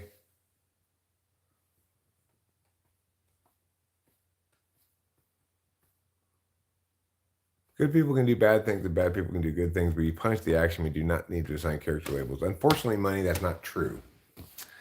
When you're dealing with somebody who's BPD, they are constitutionally, unavoidably going to behave in toxic ways to you. And it's important that we distinguish those rare instances of truly toxic people who can reliably be expected to manipulate, gaslight, do everything in their power to present their toxicity as some form of normal, to rely on that very fair notion that you just articulated. So it is not the case that we do not need these labels. We absolutely do. Those people who are toxic need to be identified as such and labeled as such. Unfortunately, regular random people are going to misuse these labels and attack people who definitely don't deserve them or just good people who've maybe done something bad, right? But people like Meghan Markle, um, Jada Pickett Smith, or whatever her name is, you know, those two ladies are classic narcissists. My friend's wife Liz, classic BPD. My ex-girlfriend Kimberly, classic BPD. There's no fixing them. There's no being reasonable. There's no way to love them out of it. There's no way to model good relationship behavior so they stop being abusive. They are fundamentally constitutionally broken. Okay. However, it is the case that most of the time these labels are used, they are used to pathologize regular, normal people who've done something bad, maybe, and that by and large, it's useless to say to somebody you're narcissistic. It's much more useful to say this behavior you did is bad, right? But the problem is, if you have somebody who's toxic, they're going to take advantage of that every single time. So I try to do that with Kimberly. Like, this behavior of yours is bad. She continued persisting in bad behaviors and attacking me and hurting my feelings as much as she could, as often as she could. And no amount of love and or being a good relationship partner and or behaving accordingly to your thing here could save me. I had to acknowledge that the person was the problem in this instance. It wasn't this behavior or that behavior or that behavior. It was the person. And that they were guaranteed to continue to persist in these kind of bad behaviors.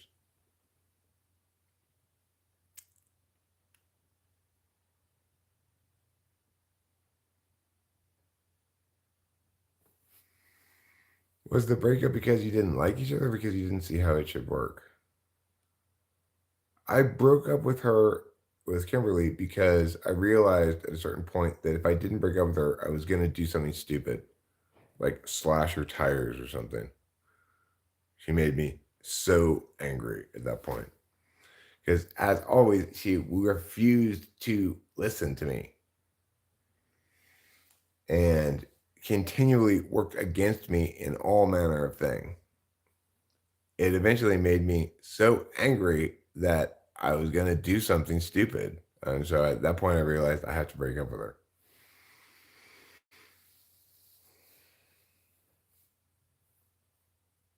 Because I was determined to outstubborn her, you know. I had a policy which was I don't break up with people. When they behave badly, I hammer that bad behavior until they either change it or leave me. But it didn't work with Kimberly. She was way more stubborn than I could ever be because she was broken. Broken people can out stubborn you 100% of the time.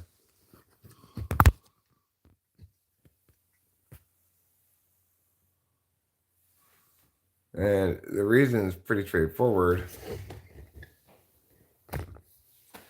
In some sense, they have nothing to lose.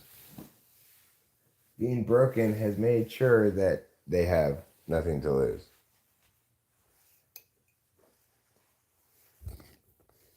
And you always, if you're not broken, have things to lose, you know? You don't want to die on this hill. Like, after all that Michelle Shocked shit went down, I've had an inclination to like email her and say, well, bitch, you know, like, what's up there then with all of your threats and your shitty emails and stuff, and what, it's all sound and fury signifying nothing. But the problem is, don't taunt a broken person. They'll just prove to be more crazy than you thought.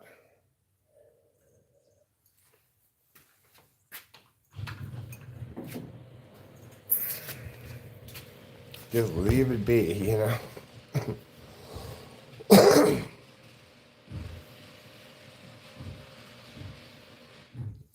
All right, it's time to put some cutlets.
Sweet Jesus, Joseph, and Mary.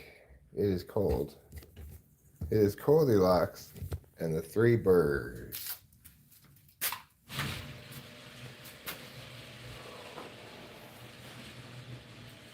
But I got good news for you.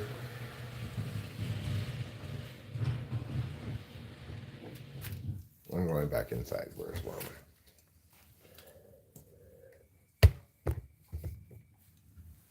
I just smoked like 2 hits off that cigarette. It's too cold to stand out there and smoke for longer. Brr. Ooh. I'll have to put on some warmer clothes these days.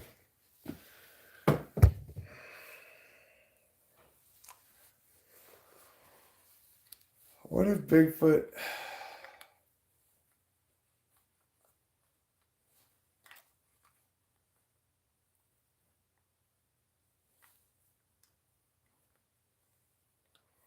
What if Bigfoot wasn't humanoid? It looked more like a giant hamster. Well...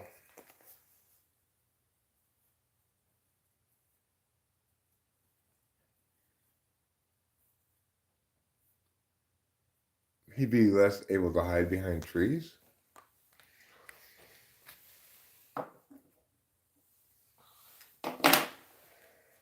What would he stuff his cheeks with?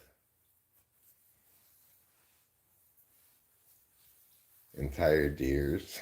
Is he carnivorous hamster? Is there enough stuff for a hamster to eat to support a hamster that large? I don't know.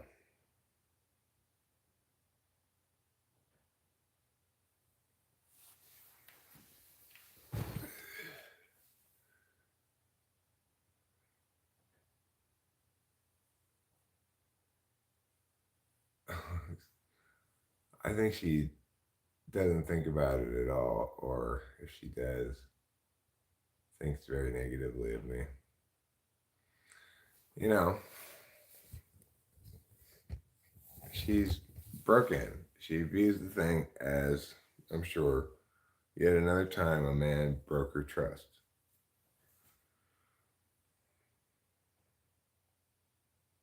Yeah. People are cringy when you're a cringer.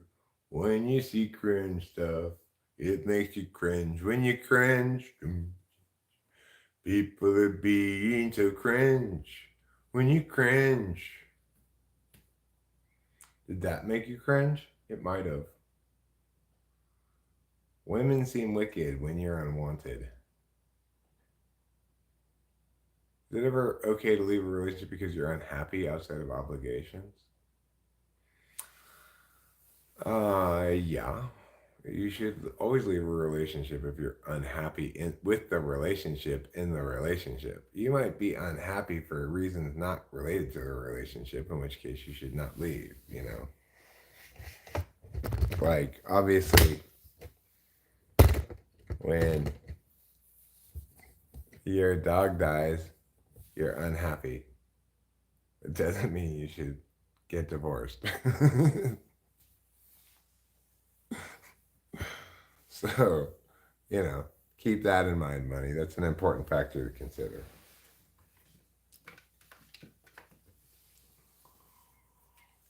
But I think being unhappy in a relationship, which is to say, probably there's some kind of hurting each other going on, is a perfectly good reason to leave a relationship. But it's like, there are sometimes, like my situation, where I know, as certain as I can possibly be known, that I'm in this relationship for the rest of my life, and happily so. The problem with predicating decisions on your feelings is your feelings come and go and change and whatever, You have to look big picture feelings. And I'm not sure how easy it is for people to do that. I don't even bother looking at feelings at all, except I note the absence of pain now because I was in such a terrible relationship and it was so painful. And I was in it for such a long time.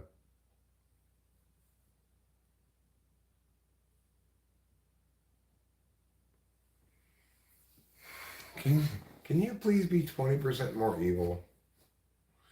Well, right, because you don't want to hurt the other person and you feel like you want to be a good relationship partner and stuff, you know? But the fact is, it's like Paul Simon once said there must be 50 ways to leave your lover. There are at least 50 ways to leave your lover.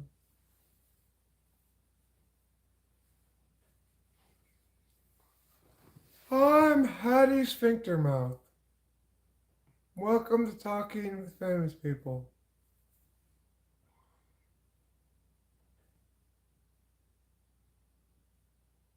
What would you like to talk about today?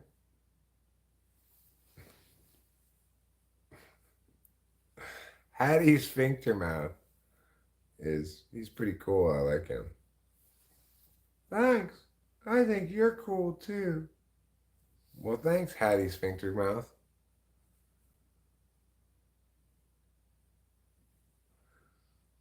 His name's Hattie Sphinctermouth, okay?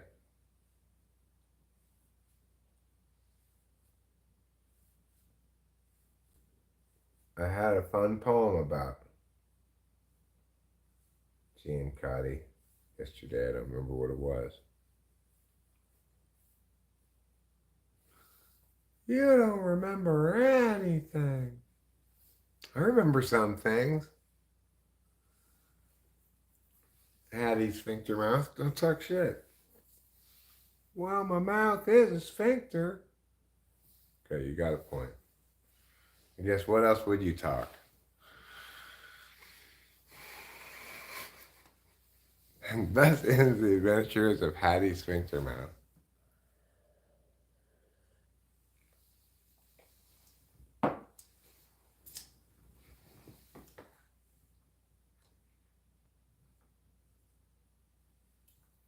Hattie Sphinctermouth is, of course, friends with Firecrotch.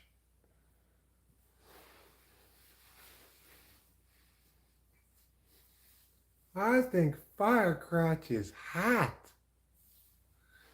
Is that a pun? No pun intended. Okay, Hattie Sphinctermouth.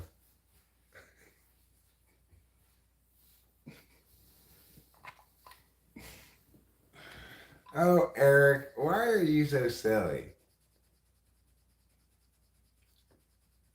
Hattie looks like he wants to space dock with the other sleeve.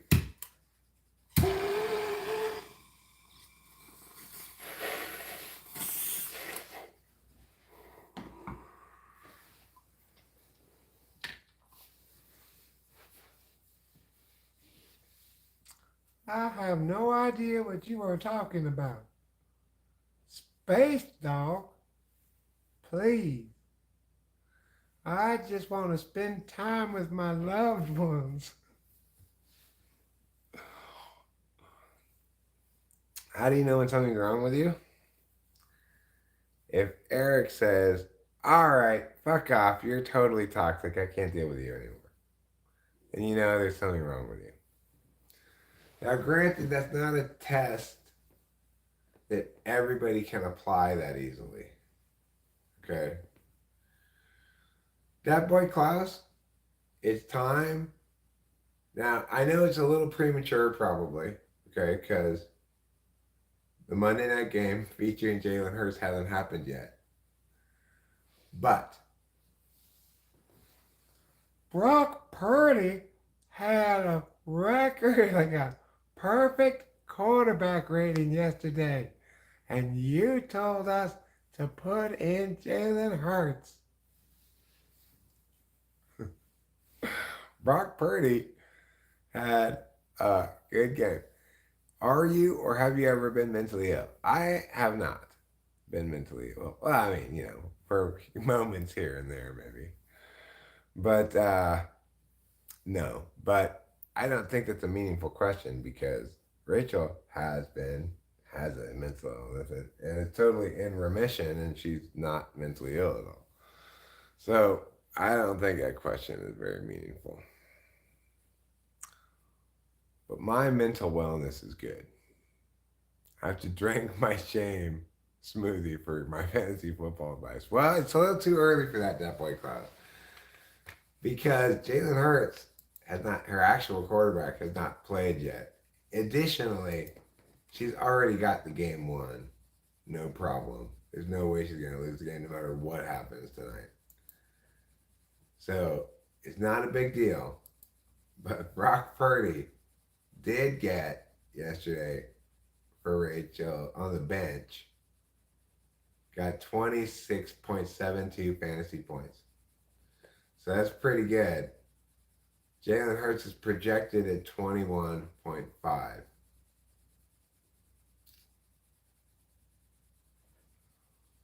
So anyway, she's winning her matchup anyway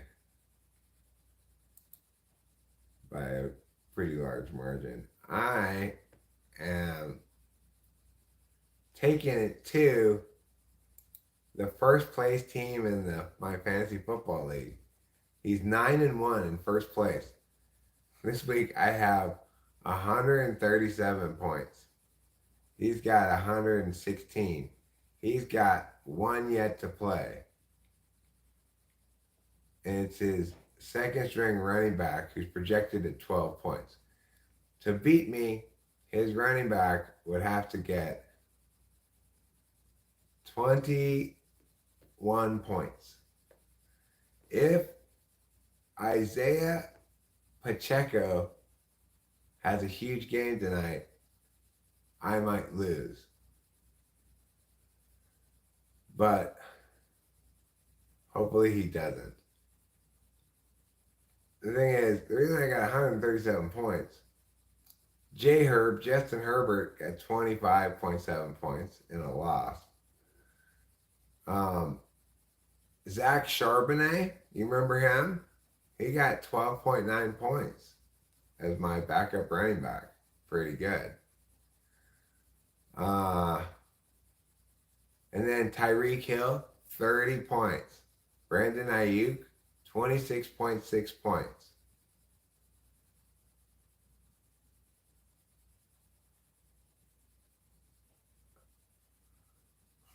Wow, he got 21 points from his defense special teams? Oh my God, that's crazy. I only got 4 points from my defense special teams. The only reason he's in the game at all here is because he got 21 points from the Buffalo Bills defense. It's enough to make you want to pick a good defense. I don't think so. I'm not entirely sure, but she's one game over 500, and after this week, I'm going to be one game under 500, so probably not, assuming I win this week.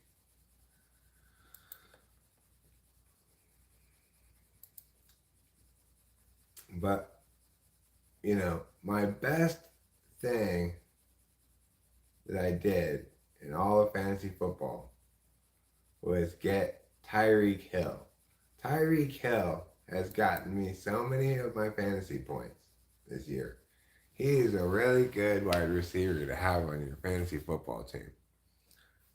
If you have a fantasy football team and someone's willing to trade you Tyreek Hill for some reason, I suggest you make the trade.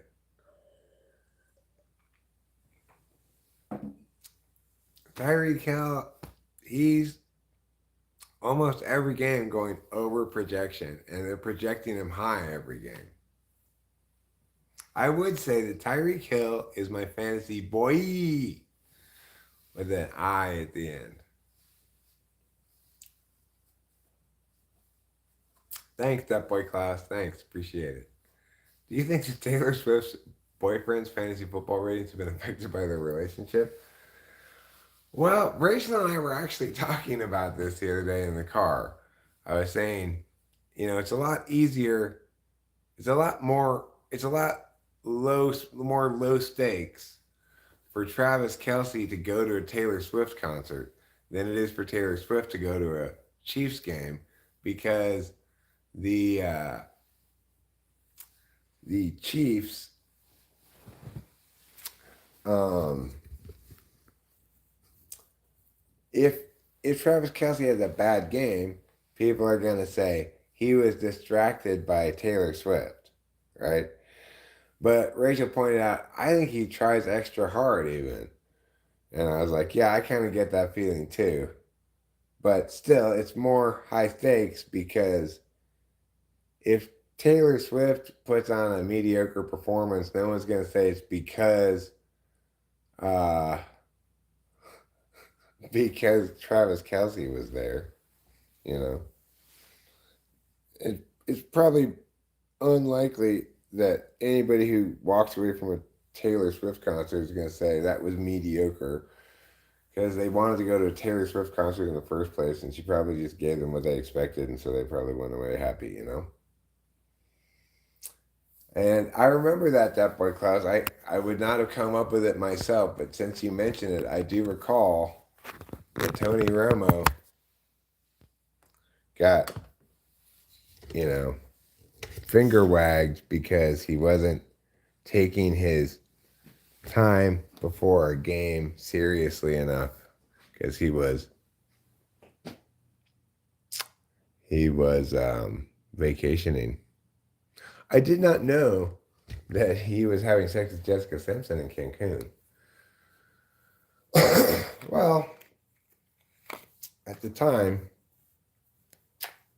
I'm sure it was at the peak of her hotness. And in that case, assuming they're both single, you can hardly blame him.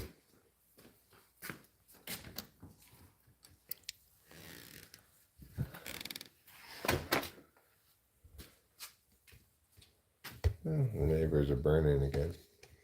It's cool. It's fine. It makes it smell a little woodsy out. It makes me feel a little bit more like Woodsy Owl. That's what I want to feel like, of course. I want to feel constantly like Woodsy Owl.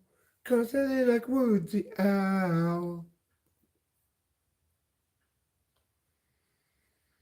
I'm just talking about how Travis Kelsey, Taylor Swift attending a Chiefs game is a different phenomenon than Travis Kelsey attending a Taylor Swift concert, which is very low stakes.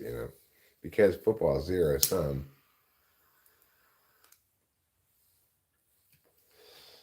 The Chiefs run the risk of people calling Taylor Swift a distraction. Whereas there's no equivalent risk when Travis Kelsey goes to a Taylor Swift concert. Why do I care? I don't remember why the subject came up even, but there's a conversation that Rachel and I had in the car, but we concluded that actually it kind of seems like Travis Kelsey tries extra hard or whatever, probably has a big game if she's there. So in that case, it's probably not going to open him up to any criticism. But anyway, the point is different mechanics for different situations. If you didn't find that interesting enough to hear, well, I respect that and apologize for my boringness.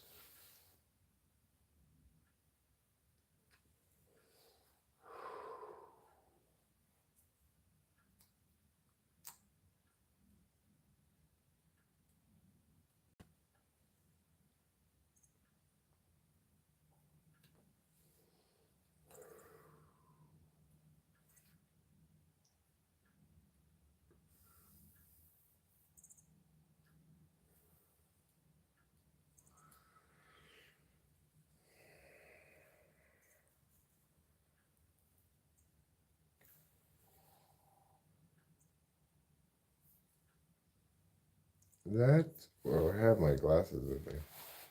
I don't have to try to do that. That's what boxers tend to agree with. A lot of athletes have girls in every city, and it doesn't seem to affect their performance.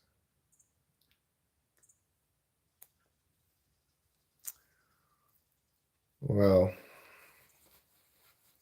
I have a girl in every city I go to, and that Rachel always comes with me.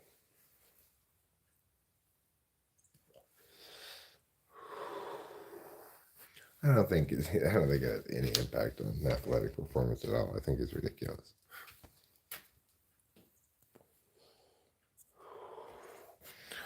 I do think it correlates strongly with a post-ejaculation nap. Now I'm going to cut my hair pretty soon. Hopefully today's the day I get amphetamines, and if that's the case, then I'll continue getting things accomplished. I'm pretty darn proud of myself for doing all these chores that I've done this morning, or at least I'm glad I completed them. So some chores are done.